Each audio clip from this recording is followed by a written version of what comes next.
क्या आपने कभी सोचा है कि जिस सरकारी नौकरी के लिए लोग सालों मेहनत करते हैं, वही नौकरी कोई फर्जी पहचान के सहारे हासिल करने? क्या ऐसा मुमकिन है कि पड़ोसी मुल्क से आई एक मां और बेटी सालों तक भारत में सरकारी टीचर बनकर पढ़ाती रहीं और किसी को खबर तक नहीं हुई? कागज फर्जी हो, नागरिकता सवालों में हो, फिर भी सरकारी स्कूल की सैलरी खाते में आती रही।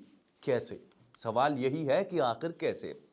उत्तर प्रदेश से सामने आया यह मामला न सिर्फ चौंकाने वाला है बल्कि सिस्टम पर बड़े सवाल खड़े करता है। बरेली और रामपुर से जुड़ी इस कहानी में फर्जी दस्तावेज, छुपाई गई पहचान, दबाई गई जांच और सालों बाद खुला एक ऐसा राज जिसने सबको हैरान कर दिया। आखिर ये मां बेटी कौन थी, कब और कैसे मिली इन्हें सरकारी नौकरी, और इतने सालों तक ये सच क्यों छुपा रहा? चलिए जानते हैं इस हैरान कर देने वाले मामले की पूरी कहानी। तो इस कहानी की शुरुआत होती है बरेली से। यहां शुमाइला खान नाम की एक महिला साल 2015 से सरकारी प्राथमिक विद्यालय माधोपुर में सहायक अध्यापक के तौर पर नौकरी कर रही थी।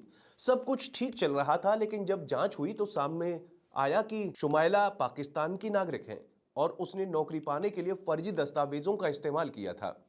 अक्टूबर 2024 में उसे नौकरी से बर्खास्त कर दिया गया और पुलिस ने उसके खिलाफ केस दर्ज कर तलाश शुरू कर दी।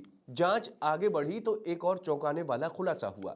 पता चला कि शुमाइला की मां माहिरा उर्फ फरजाना भी पहले सरकारी टीचर रह चुकी हैं। उन्हें 2022 में ही बेसिक शिक्षा विभाग ने नौकरी से निकाल दिया था। फरजाना का मायका रामपुर के मोहल्ला आतिशबाजान में था। 17 जून 1979 को फरजाना की शादी पाकिस्तान के सिबगत अली से हुई। शादी के बाद वो पाकिस्तान चली गई और वहां की नागरिकता मिल गई। कुछ सालों में उन्होंने दो बेटियां शुमाइला और आलिमा को जन्म दिया। 3 साल बाद हालात बदल गए। शौहर ने फरजाना को 3 तलाक दे दिया। इसके बाद फरजाना पाकिस्तानी पासपोर्ट पर वीजा लेकर भारत आई, लेकिन वीजा खत्म होने के बाद भी वापस पाकिस्तान नहीं गई। हैरानी की बात यह है कि 22 जनवरी 1992 को फरजाना ने बेसिक शिक्षा विभाग में टीचर की नौकरी हासिल कर ली। मामला शासन तक पहुंचा, लेकिन उस वक्त जांच दबा दी गई।